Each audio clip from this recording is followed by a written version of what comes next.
Bonjour, bonjour à tous. Les Français sont en Europe les plus grands consommateurs de médicaments psychotropes et le phénomène gagne peu à peu l'ensemble des pays industrialisés.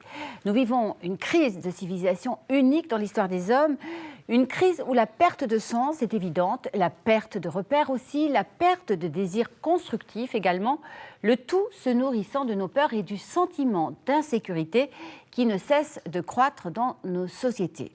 La sagesse pragmatique du bouddhisme peut-elle nous aider à trouver notre place en ce monde et à ne plus vivre déchirés en permanence? Peut-elle nous aider à être en accord avec nous-mêmes, avec les autres et avec le reste de l'univers? Réponse tout de suite avec Roland Reich. Roland Reich, bonjour. Bonjour. Alors vous êtes l'un des principaux responsables de la ZADI, l'association Zen Internationale, dont vous êtes l'un des vice-présidents également. Oui. Vous êtes moine dans la tradition du Mahayana, donc vous enseignez le Zen, l'enseignement du Mahayana et la pratique donc de Zazen un peu partout en Europe, en France et plus particulièrement au dojo de Nice où vous résidez. C'est cela. Alors, on va essayer d'expliquer ce qu'est cette perte de sens et la resituer déjà dans son contexte pour comprendre comment fonctionnent ces phénomènes. Donc, cette perte de sens est inhérente à notre société d'hyperconsommation et une société qui attire notre attention vers l'extérieur au lieu de nous aider à nous relier à notre intériorité, si on peut dire. Oui, je crois qu'il ne peut pas y avoir de sens s'il n'y a pas relation avec ce qui est le fondement même de notre vie.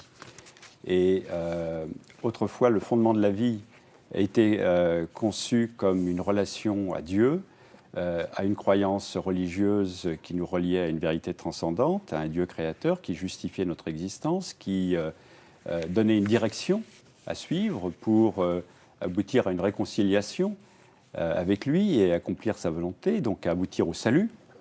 Et puis, il se trouve que depuis plus d'un siècle maintenant, cette foi n'anime plus la majorité des gens qui vivent en France et en Europe.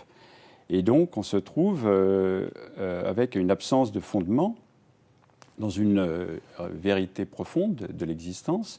Et du coup, cette absence d'éveil à la vérité profonde de notre vie fait que l'on cherche des compensations un peu partout, dans la consommation, dans l'avoir, au lieu de s'enraciner dans l'être. Alors, ce sentiment d'absurdité de l'existence, c'est un sentiment que vous avez très bien connu, donc c'est important d'en parler, justement, oui, puisque vous pouvez en témoigner vraiment et concrètement. Oui, je vous laisse le raconter. Oui. Bien, moi, ça a été le point de départ de ma quête spirituelle, à un moment où je me suis rendu compte que non seulement je ne pouvais plus adhérer à la foi religieuse de mon enfance, mais que les grandes idéologies du XXe siècle avaient tout abouti à des catastrophes, et à l'opposé de ce qu'elle voulait instaurer, c'est-à-dire plus de justice, plus de vérité, plus de liberté dans la vie des hommes entre eux. Et donc, pour moi, il y avait véritablement... Je me demandais vraiment pourquoi vivre, à quoi bon vivre. Et ça a été le début de ma quête spirituelle. Et pour cela, je suis parti en voyage pour essayer de décanter un petit peu tout ce que j'avais reçu comme éducation. Et essayer, à travers un contact avec le monde et un contact avec moi-même, de trouver s'il n'y aurait pas une expérience qui puisse être fondatrice d'un nouveau sens dans la vie qui soit lié à une expérience intérieure et à une expérience de la relation au monde et pas simplement à la transmission de valeurs par la société, par l'éducation, par la famille auxquelles je n'adhérais plus. C'est en fait ce qui vous a conduit, si on peut dire, c'est à la fois le sentiment d'absurdité de l'existence, oui, ce non-sens, et en même temps cette douleur et cette souffrance terrible de faire face à ça. Oui, quand j'ai découvert le bouddhisme, je me suis rendu compte que c'était la même expérience que celle du Bouddha Shakyamuni, voilà, qui s'est rendu compte de l'absurdité d'une vie dans laquelle on vit, on souffre, on devient malade et on finit par mourir, on ne peut pas garder ce que l'on aime, on est soumis à toutes sortes de pertes, de deuil, on ne peut pas éviter ce que l'on n'aime pas, et bon, ce sont les grandes bases de la souffrance. Et donc, j'ai fait l'expérience de la pratique de Zazen au Japon, à l'issue d'un long voyage, et à ce moment-là, d'un seul coup, cette question du sens de la vie s'est évaporée. Dans la pratique de Zazen, on est totalement concentré sur la posture du corps, sur la respiration, totalement intime avec soi-même, et l'esprit dualiste ne fonctionne plus. Le cerveau gauche est calmé, et on vit dans un état de totale présence à ce qui est, sans y penser consciemment. Et c'est une expérience d'être profondément au-delà de toute pensée, donc au-delà de toute question du sens, au-delà de toute séparation. Donc c'est comme retrouver son unité à la fois intérieure et avec son environnement. Et cet état de plénitude d'être est tellement satisfaisant qu'on n'a même pas besoin d'y ajouter quelque chose. Il n'y a pas besoin d'y rajouter du sens. Par contre, à partir de cette expérience de Zazen, j'ai continué à vivre en faisant Zazen chaque jour et en vivant dans la vie quotidienne. Et en approfondissant l'essence de cette expérience de Zazen, je me suis rendu compte qu'elle était porteuse de sens. C'est-à-dire ? Elle est porteuse de sens en ce sens qu'elle me met en contact avec une dimension de l'existence dans laquelle je me sens tout à fait proche des autres, en unité avec les autres, en unité avec la nature, en unité avec ce que je fais. Et à ce moment-là, la pratique devient une véritable réalisation de notre unité d'être, ici et maintenant, avec notre activité. Et de plus, cette activité, on la dédie aux autres. Oui, donc le sens, finalement, que l'on trouve dans tout ça, c'est la plénitude de l'instant et se sentir relié en interdépendance, comme disent les bouddhistes, avec l'univers et avec les autres, et d'abord avec soi-même. C'est cela.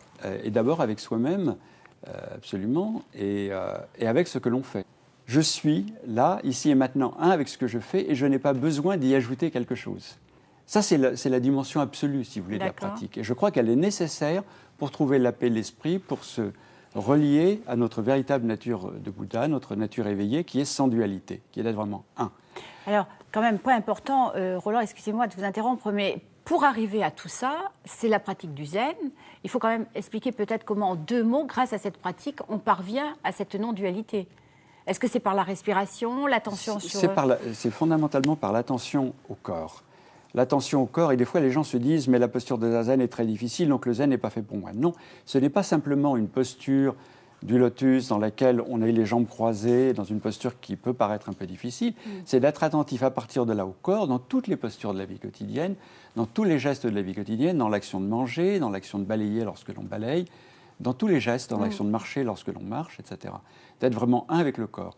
D'autre part, c'est aussi d'arriver à laisser passer les pensées qui provoquent la dualité, la séparation, qui fait qu'on est constamment comme parasité par un courant de pensée qui nous empêche de vivre pleinement ce que nous sommes en train de vivre. Et pour ça, la concentration sur la respiration, c'est la meilleure de toutes les pratiques. Si on est vraiment un avec son souffle, le souffle est comme un vent qui balaye vraiment toutes les pensées parasites et nous permet de retrouver un esprit frais, un esprit neuf, et d'être vraiment en contact à la fois avec soi-même et avec l'autre. Et comme je dis avec soi-même, c'est d'être en contact à la fois avec nos motivations, avec nos désirs, avec ce qui nous anime, mais aussi d'être en contact avec la dimension la plus profonde de notre vie, qui est ce qu'on vient d'évoquer précédemment, c'est-à-dire cette vie en relation avec les autres. Donc finalement, me relier à l'autre à travers toutes les activités de la vie quotidienne devient le sens de mon existence. Et c'est porteur d'une éthique qui vient réparer, je crois, et refonder ce nihilisme, cette crise du nihilisme, cette crise de sens donc, de la société. Des valeurs de notre société actuelle et qui fait que pour beaucoup de gens, rien n'a plus de sens. Donc c'est comme le disait un des héros de Dostoïevski, si Dieu n'existe pas, pour beaucoup de gens, la référence à Dieu n'existe plus, tout est permis. Tout est permis, donc tout est absurde. Il n'y a pas de signification particulière à faire une chose plutôt qu'une autre. Et cela permet de combattre également donc, ce formidable sentiment de solitude qui est le lot d'une majorité de personnes dans nos sociétés. Donc la foi, dans sa dimension absolue, c'est l'expérience de la non-dualité. C'est donc d'être un avec soi-même, un avec Bouddha, un avec l'autre. Dans sa dimension relative, c'est la confiance que nous avons dans les enseignements du Bouddha, dans l'expérience aussi qu'on réalise en Zazen. Et donc, c'est cette confiance qui va nous donner l'énergie de vivre en prolongement, de prolonger dans tous les actes de la vie quotidienne ce que nous expérimentons dans la pratique de la méditation. Il faut cette foi pour mobiliser l'énergie et pour ne pas trahir dans notre manière de vivre ce que nous expérimentons dans la pratique de la méditation. Et donc cette foi est absolument fondamentale et pour beaucoup de gens, cette foi fait défaut parce qu'elle était référée à une croyance extérieure à eux dont ils n'avaient pas l'expérience. Pour moi, ce que la pratique de la Zen m'a apporté, c'est qu'elle m'a permis de retrouver le fondement à l'intérieur de moi-même, dans l'expérience de ce qui est finalement la foi de toutes les grandes traditions religieuses, qui fondent toutes les grandes vertus et tous les grands préceptes de tous les systèmes éthiques. Souvent, quand on a des problèmes de sens et des doutes, on se pose beaucoup de questions. Pourquoi ci, pourquoi ça, pourquoi j'existe, etc. Alors qu'en fait, quand on commence à trouver du sens aux choses, on passe du pourquoi au comment. Mais comment se passe le déclic ? Oui, je voudrais même dire d'abord que le pourquoi, il a deux aspects. C'est le pourquoi en un seul mot, qui nous réfère au passé, qui nous réfère au karma. Quand le Bouddha s'est interrogé sur le sens de la souffrance, il a répondu d'abord à la question du pourquoi. Pourquoi on souffre ? À cause de notre karma passé, à cause de nos illusions, à cause de notre ignorance. Et ceci donne un sens à la souffrance. Oui. Or, ce sens à la souffrance est fondamental parce que c'est à partir du moment où elle a un sens, on va pouvoir y travailler à la résoudre. Et puis, et donc on peut s'en libérer. Et puis le deuxième aspect du pourquoi, c'est le pourquoi en deux mots. C'est-à-dire pourquoi je vis, à quoi je vais destiner les années qui me restent à vivre. Et à partir de l'expérience de notre non-séparation d'avec tous les êtres, le pourquoi en deux mots va être pour venir en aide à tous les êtres qui souffrent, pour accomplir les vœux de Bodhisattva, donc de résoudre la souffrance pour moi-même et pour les autres, dans la non-dualité entre soi et les autres. Parce que c'est très important, en fait, comme vous le dites, que quand on fait les choses pour les autres, on les fait aussi pour soi-même. Donc, on se guérit déjà. Oui, parce qu'en fait, il y a une non-séparation entre soi et les autres. Et ce que l'on fait pour l'autre, on le fait en réalité pour soi-même. Parce qu'il y a une interdépendance entre les deux. Donc, c'est très important. Quel est le message essentiel de cette émission, s'il fallait retenir un message ? Eh bien, pour moi, l'expérience fondamentale que j'ai faite à partir de la pratique du zen, c'est qu'au fond, le sens réside en nous-mêmes. Et il faut avoir vraiment confiance en cela. La question que les êtres humains se posent sur le sens de l'existence, elle ne peut pas être répondue en se tournant vers le monde extérieur, mais en ayant un regard intérieur qui nous permet de réaliser la véritable nature de notre propre existence. Et le sens de l'existence va être en ce qui me concerne en tous les cas, de vivre en harmonie avec ce que je découvre de ma vérité intérieure. Et il faut être patient aussi, je crois, on peut le dire, parce que la pratique, c'est... Oui, il faut être patient parce que même ayant réalisé un certain degré d'éveil, un certain degré de compréhension et du sens de notre existence, vivre vraiment sans trahir cette réalisation, cet éveil, c'est difficile parce que nous avons toutes sortes de mauvaises habitudes, tout un karma passé qui fait qu'on va répéter, malgré qu'on ait compris que ce soit une erreur, on va répéter des erreurs. Donc il faut énormément de patience pour résoudre ses propres erreurs, ses propres illusions, et puis aussi beaucoup de patience pour aider les autres. Et aider les autres implique aussi d'avoir recours à des moyens habiles, à une sagesse qui va consister à essayer de se mettre à la place de l'autre pour comprendre comment il fonctionne, qu'est-ce qui serait le plus utile pour lui en ce moment, au niveau d'une parole, au niveau d'une action. Et ça demande énormément de patience. Donc, effectivement, la patience est une des grandes vertus de tous les Bouddhas, et j'espère améliorer la mienne. Merci Roland Reich. Alors, les livres que nous vous proposons aujourd'hui, tout d'abord ce livre de notre invité Roland Reich, La voix de l'oiseau, diffusé par le Dojo de Nice. Le bouddhisme est publié par les éditions Groom. Le bouddhisme tantrique au Japon, le Shingon de Michel Coquet, est publié par Guy Trédaniel. Le secret de la contemplation est publié par Dervy. Et on termine par ce livre de Dominique Lormier sur les voies spirituelles du bonheur, publié aux éditions Folio. La phrase du jour à méditer de Maître Deshimaru: être heureux est un don que l'on fait aux autres, car on leur montre ainsi que c'est possible.